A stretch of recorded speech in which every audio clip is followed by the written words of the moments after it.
Huy, baka masira ka ng ulo, nakakabaliw yan.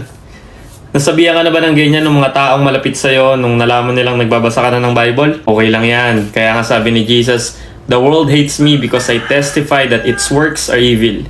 Ganun din yung Bible. The Bible is the most hated book and the most loved book.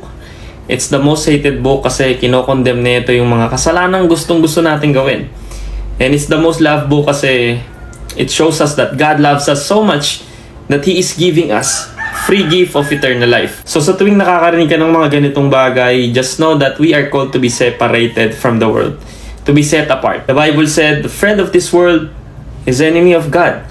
Kung nawalan ka man ng kapamilya or kaibigan kasi hindi ka na kinakausap, when you start following Christ, if you feel left out or not belong or not involved, it's because you are called to be separated. The Bible said, "Be transformed by the renewing of your mind."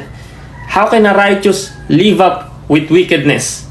How can light live with darkness? Kung nawalan ka man ng kaibigan, nawala na yung mga taong malapit sa'yo, when you started following Christ, do not take that as a loss. Take that as a gain for Christ. Because if God takes out something from your life, He has something better to replace it. Lastly, this is not our home. This world will pass away. Our home is in heaven. Amen?